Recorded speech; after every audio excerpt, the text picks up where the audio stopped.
Hello friends, आज मैं आपके सामने एक्सप्लेन कर रहा हूँ एक ऐसी मूवी को जिसमें एक बेटा अपने बाप की गर्लफ्रेंड को ही पटा लेता है और फिर वो उसके चक्कर में ऐसा फंसता है कि लाख कोशिशों के बाद भी वो इस चंगुल से निकल नहीं पाता। दरअसल साइमन नाम का लड़का अपनी गर्लफ्रेंड के साथ फैमिली से दूर रहता था और यहाँ पर वो अपनी गर्लफ्रेंड के साथ पूरी तरह सेटल था। लेकिन उसकी लाइफ में उथल पुथल तो तब मचती है जब एक दिन वो अपने घर पर आता है और यहाँ पर उसे अपने डैड की गर्लफ्रेंड से ही प्यार हो जाता है। शुरुआत के अट्रैक्शन में तो उसे बहुत मज़ा आता है, लेकिन जब उसकी लव स्टोरी धीरे धीरे सबके सामने आती है तब उसकी हालत ऐसी हो जाती है मानो जैसे आगे कुआं पीछे खाई, जिंदगी हमें किस मोड़ पर लाई।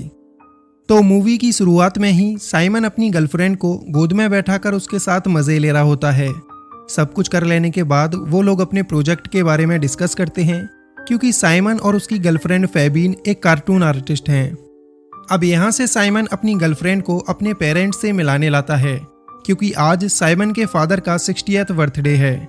साइमन घर पे आके देखता है उसकी फैमिली के बहुत सारे मेंबर वहाँ पर आए हुए हैं, लेकिन उसकी नज़र एक लेडी पर जाती है जिसे वो पहचान नहीं पाता, क्योंकि वो लेडी उसके लिए अनजान थी। थोड़ी देर के बाद साइमन उस लेडी को अपने फादर के साथ इन्वॉल्व देखता है। तब उसे पता चलता है कि यह लेडी उसके फादर की सेक्रेटरी है। दरअसल साइमन के डैड एक साइकियाट्रिस्ट हैं और वो अपने पेशेंट्स के साथ ही अफेयर रखते हैं। फिर जब उनकी कोई पेशेंट पुरानी हो जाती है तो वो उसे अपनी सेक्रेटरी में बदल देते हैं। उनकी इन काली करतूतों के बारे में साइमन की मदर को भी सब कुछ पता था, लेकिन वो चाहते हुए भी कुछ नहीं कर सकती थी, क्योंकि वो खुद साइमन के डैड डॉक्टर कार्ल के नीचे काम करती थी। अब एक दिन साइमन की मॉम साइमन को बताती हैं कि मेरी शादी बिल्कुल टूटने की कगार पर है। तुम्हारे डैड ने एक नई सेक्रेटरी रखी है जिसका नाम है सोनिया, और वो सोनिया के साथ ही हॉलीडे पर जा रहे हैं, इसलिए काफ़ी ज़्यादा चांस है कि वहाँ पर सोनिया तुम्हारे डैड के साथ शादी कर लेगी। इस पर साइमन को अपनी मॉम के ऊपर तरस आने लगता है और वो उनसे कहता है, मैं आपके लिए क्या कर सकता हूँ।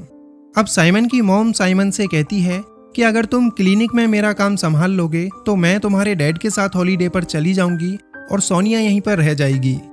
साइमन थोड़ी देर इसके बारे में सोचता है और फिर वो अपनी मॉम की बात मान लेता है, क्योंकि वो नहीं चाहता था कि उसकी मॉम अपनी शादी को लेकर इतनी परेशान रहें। उधर साइमन के डैड को जब ये बात पता चलती है कि उनके साथ उनकी वाइफ हॉलीडे पर जा रही है तो वो काफ़ी परेशान हो जाते हैं, क्योंकि वो अपना हॉलीडे सोनिया के साथ बिताना चाहते थे। लेकिन साइमन की वजह से बेमन से ही सही, पर साइमन के डैड अपनी वाइफ को हॉलीडे पर ले जाने के लिए राजी हो जाते हैं और अपनी सेक्रेटरी सोनिया को साइमन के साथ काम करने के लिए क्लिनिक पर ही छोड़ देते हैं। अब साइमन के पेरेंट्स के चले जाने के बाद एक दिन सोनिया साइमन से कहती है कि अगर तुम यहाँ नहीं आए होते तो तुम्हारे डैड के साथ मैं हॉलीडे पर गई होती और इससे हमारा रिलेशन और भी ज़्यादा स्ट्रांग हो जाता। आखिर तुम क्यों हम दोनों के बीच कूद पड़े। उसकी इस बात पर साइमन सोनिया से कहता है, क्या तुम्हें मेरे डैड की हरकतों के बारे में नहीं मालूम? वो कभी भी किसी एक लेडी के साथ खुश नहीं रहते। उनकी ये आदत है कि वो कपड़ों की तरह रिलेशन बदल देते हैं। ये सुनकर सोनिया साइमन से कहती है कि आखिर तुम्हें हमारे रिलेशन के बारे में पता ही क्या है। तुम्हारे डैड और मैं काफ़ी गहरे रिलेशन में उतर चुके हैं। वो मुझे अपनी गर्लफ्रेंड मानते हैं और अपने प्यार का इजहार करते हैं, लेकिन आज मुझे यहाँ पर छोड़कर तुम्हारी मॉम के साथ हॉलीडे मना रहे हैं। ये सब बताते हुए सोनिया काफ़ी इमोशनल होकर रोने लगती है, क्योंकि सोनिया अपनी लाइफ में सेटल नहीं थी, उसको भी एक फैमिली चाहिए थी। इसीलिए वो साइमन के डैड के साथ हॉलीडे पर जाके उनसे शादी करना चाहती थी, लेकिन साइमन के वहाँ आने से उसका पूरा प्लान चौपट हो गया था। सोनिया को इस तरह रोता हुआ देख साइमन को भी लगता है कि उसके डैड सोनिया के साथ कर तो गलत ही रहे हैं, और वो सोनिया को चुप करते हुए उसे टिश्यू पेपर देता है। लेकिन इसके बाद सोनिया उसके गले लगकर जोर जोर से रोने लगती है और वो रोते हुए ही साइमन के होंठों पर किस करने लगती है। लेकिन जल्दी ही इन दोनों को रियलाइज होता है कि वो ये सब गलत कर रहे हैं और साइमन यहाँ से बाहर चला जाता है। बाहर आकर साइमन सोच में पड़ जाता है कि उसकी मॉम ने उसे यहाँ पर काम करने को रोका था, जिससे वो उसके डैड को सोनिया से दूर रख सकें। लेकिन यहाँ तो खुद साइमन ही सोनिया के क्लोज जा रहा था। अब यहाँ से वो डिसाइड करता है कि वो अब सोनिया से दूर रहेगा और अगले दिन वो सोनिया के पास जाकर उसे सॉरी बोलता है। वो कहता है, मुझे माफ़ कर दो, कल जो हुआ वो नहीं होना चाहिए था। लेकिन उसकी इस बात पर सोनिया मुस्कुराते हुए कहती है कि इसमें कौन सी बड़ी बात है, कभी कभी ऐसा हो जाता है। यानी कि सोनिया साइमन को किस करके काफ़ी ज़्यादा खुश थी। अब इसके बाद साइमन उससे कहता है, प्लीज ये बात तुम मेरे डैड को मत बताना। तो सोनिया उससे कहती है कि मैं ऑलरेडी तुम्हारे डैड को ये बात बता चुकी हूँ, क्योंकि मैं उन्हें जलाना चाहती हूँ जिससे उनका हॉलीडे खराब हो जाए। लेकिन तुम टेंशन मत लो, मैंने तुम्हारा नाम नहीं बताया है, सिर्फ ये कहा है कि मैं तुम्हारे पीछे किसी और के साथ एंगेज हूँ। ये सब सुनने के बाद साइमन को यही लगता है, क्या झमेला है यार, अच्छी खासी लाइफ थी, मॉम ने ये कहाँ फंसा दिया। अब यहाँ से साइमन अपनी साइकिल उठाकर घर जाने लगता है। तब रास्ते में उसे उसकी गर्लफ्रेंड फेविन मिलती है, जो अपने किसी आर्टिस्ट फ्रेंड के साथ बैठी हुई थी। साइमन उससे पूछता है, तुम यहाँ पर क्या कर रही हो? तो फेविन कहती है कि मैं अपने कार्टून फेस्टिवल की तैयारी कर रही हूँ। तुम तो अपने मॉम और डैड के काम में बिजी हो, तो मुझे भी तो किसी का साथ चाहिए था ना, क्योंकि मेरे लिए तो कार्टून फेस्टिवल बहुत ज़रूरी है।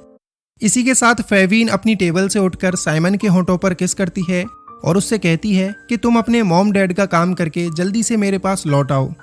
अब साइमन यहाँ से जाने लगता है, लेकिन उसे लगता है कि उसकी गर्लफ्रेंड फेविन का अफेयर अब उसके फ्रेंड के साथ चलने लगा है और उसके मन में अपनी गर्लफ्रेंड के लिए शक पैदा हो जाता है। इसीलिए एक दिन साइमन उसका पीछा करता है और वो देखता है कि फेविन उसके उसी फ्रेंड के साथ कार्टून फेस्टिवल की तैयारी में जुटी हुई है। साइमन उसके पास जाकर उससे कहता है, तुम तो बड़ा जल्दी ही बदल गई, इतनी जल्दी तुमने अपना फ्रेंड ही बदल दिया।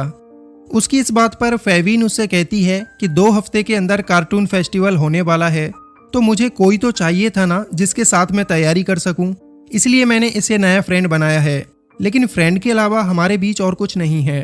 साइमन अपनी गर्लफ्रेंड से बहुत प्यार करता था और उसे छोड़ना भी नहीं चाहता था, इसलिए वो उसकी बात को समझ लेता है। अब यहीं पर साइमन के पास उसकी मॉम का फोन आता है और वो साइमन से कहती है, प्लीज कुछ दिन तक और मैनेज कर लेना, क्योंकि हमें आने में थोड़ा और वक्त लगेगा। हम दोनों काफी अच्छे से हॉलीडे को एंजॉय कर रहे हैं। अब इसके बाद साइमन और भी ज्यादा कंफ्यूज हो जाता है, क्योंकि उसे समझ नहीं आता कि वो अब अपनी गर्लफ्रेंड का साथ दे या फिर मॉम डैड की शादी बचाए। अब यहाँ से साइमन अपने डैड के क्लिनिक आ जाता है, जहाँ पर उसे सोनिया मिलती है और उन दोनों के बीच बातें होने लगती हैं। सोनिया के यहाँ से चले जाने के बाद साइमन उसके बारे में जानकारी इकट्ठा करने लगता है। क्योंकि सोनिया उसके डैड की एक पेशेंट थी, इसलिए साइमन उसकी फाइल निकाल लेता है। सोनिया की फाइल पढ़ने के बाद साइमन को पता चलता है कि वो एक सुसाइड टेंडेंसी की पेशेंट थी, जिसका इलाज उसके डैड ने ही किया था। अगले दिन सोनिया को ये बात पता चल जाती है कि उसकी पेशेंट वाली फाइल साइमन ने पढ़ ली है, जो कि डॉक्टर और पेशेंट के बीच कॉन्फिडेंशियल होती है। अब सोनिया अपनी फाइल ढूंढने लगती है, क्योंकि वो नहीं चाहती थी कि उसकी सुसाइड टेंडेंसी के बारे में किसी और को पता चले। वो साइमन से कहती है, प्लीज तुम मुझे मेरी फाइल दे दो, और साइमन उसे उसकी फाइल निकाल कर दे देता है। अब सोनिया फिर से इमोशनल होकर साइमन से कहती है, तुम्हें मेरी प्राइवेट फाइल नहीं पढ़नी चाहिए थी, ये बिल्कुल गलत बात है। इस पर साइमन उसके पास आकर सोनिया के हाथ से फाइल को खींचने लगता है। तभी सोनिया साइमन की तरफ मुड़ जाती है और फिर से उसे जोरदार वाली किस करने लगती है। इस बार साइमन भी खुद को रोक नहीं पाता और वो भी सोनिया के साथ अच्छे से इन्वॉल्व हो जाता है। एक अच्छी खासी किस करने के बाद सोनिया साइमन से कहती है कि यहाँ पर कोई आ जाएगा, चलो हम नीचे चलते हैं। अब यहाँ से सोनिया साइमन को लेकर नीचे आ जाती है, जहाँ पर उन्हें कोई भी ना देख सके। नीचे आकर साइमन को कुछ भी समझ नहीं आ रहा था कि आखिर वो क्या करे, वो जो करने जा रहा था वो सही है या गलत, क्योंकि उसकी मॉम ने उसके डैड को सोनिया से दूर रखने के लिए ये सब किया था, लेकिन साइमन खुद ही सोनिया के अट्रैक्शन में फंसता जा रहा था। साइमन बाहर के कमरे में बैठकर कुछ देर सोनिया से बातें करना चाहता है, लेकिन सोनिया कुछ ज्यादा ही गर्म हो चुकी थी। वो सीधे अंदर वाले कमरे में जाकर साइमन को अट्रैक्ट करते हुए अपनी पैंटी उतार देती है, जिसके बाद साइमन से भी रहा नहीं जाता और वो सोनिया के साथ बिस्तर पर पूरी तरह से इन्वॉल्व हो जाता है। अब यहाँ पर हमें सोनिया और साइमन का एक इंटीमेट सीन देखने को मिलता है। साइमन के साथ इंटीमेट होने के बाद सोनिया बहुत खुश थी, मानो उसकी रेगिस्तान जैसी जिंदगी में एक हरियाली खिल गई हो। इंटीमेट होने के बाद सोनिया साइमन को अपनी कार में बैठाकर उसके घर के पास में ही छोड़ देती है और उससे कहती है, कभी मेरे घर पर भी आओ, वहाँ पर हम और भी ज़्यादा मज़े करेंगे। साइमन उसे किस करते हुए सोनिया से कहता है, ज़रूर, मैं टाइम निकालकर तुम्हारे घर पर ज़रूर आऊँगा। और फिर सोनिया अपनी कार लेकर वहाँ से चली जाती है।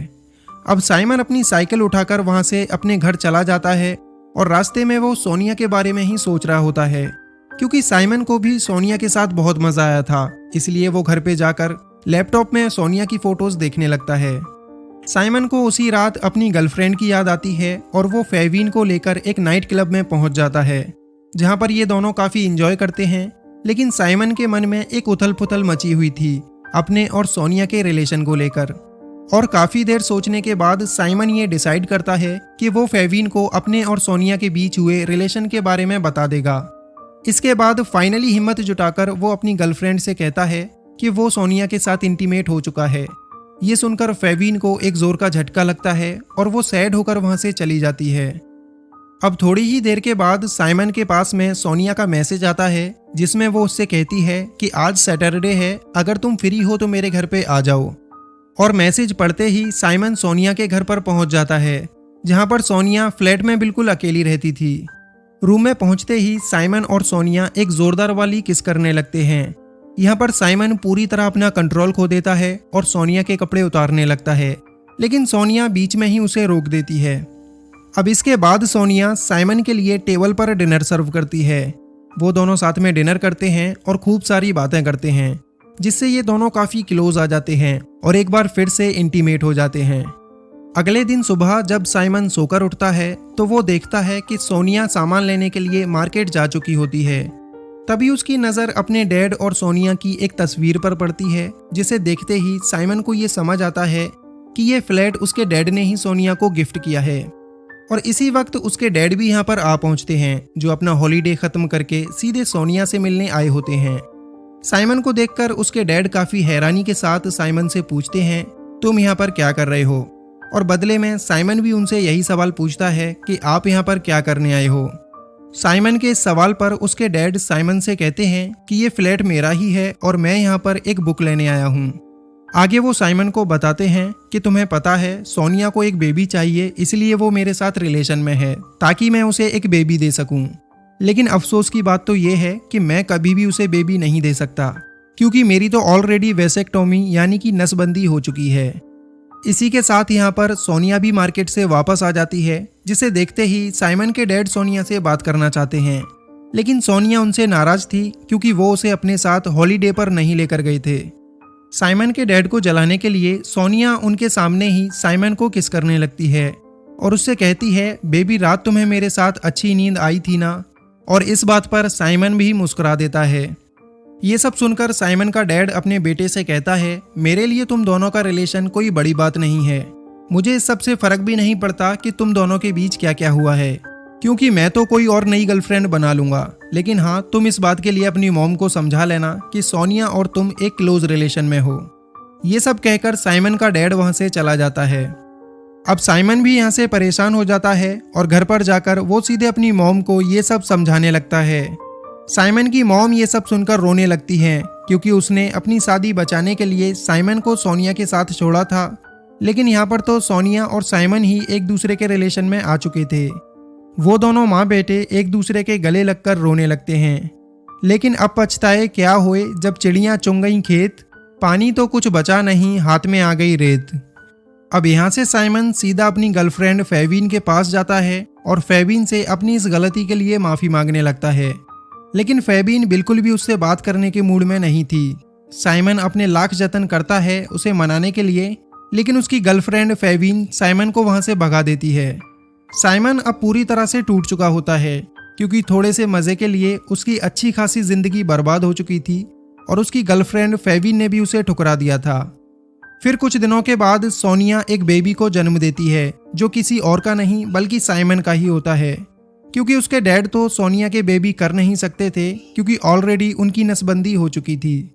सोनिया यहाँ पर बहुत खुश होती है, क्योंकि हमेशा से उसे एक बेबी चाहिए था जो साइमन के डैड नहीं दे पा रहे थे। सोनिया को एक फ्लैट तो साइमन के डैड ने दे ही रखा था और अब उसे एक बेबी भी मिल गया था। रही बात प्यार करने की, तो उसके लिए साइमन है ही। इसलिए सोनिया ये डिसाइड करती है कि वो अब डॉक्टर कार्ल के क्लिनिक पर ही काम करती रहेगी, क्योंकि उसे एक कंप्लीट फैमिली जो मिल गई थी। उधर बेचारा साइमन अपने बच्चे को देखकर थोड़ी देर के लिए तो खुश हो जाता है, लेकिन फिर वो सोचता है आखिर इतनी जल्दी उसकी लाइफ के साथ ये हुआ क्या। कुछ वक्त पहले अच्छी खासी उसके पास एक खूबसूरत गर्लफ्रेंड थी, उसका अपना काम था, लाइफ में हर तरफ एंजॉयमेंट था। लेकिन वो अपनी फैमिली के बीच ऐसा फंसा कि उसकी पूरी जिंदगी ही पलट के रख गई। गर्लफ्रेंड भी हाथ से चली गई और फ्री का एक बच्चा भी मिल गया। वो कहते हैं ना, आगे कुआं पीछे खाई, दोनों तरफ से आफत आई। खैर, आपको ये मूवी की एक्सप्लेनेशन कैसी लगी नीचे कमेंट करके ज़रूर बताना। और अगर ये एक्सप्लेनेशन पसंद आई हो तो वीडियो को लाइक करके चैनल को ज़रूर सब्सक्राइब कर लेना।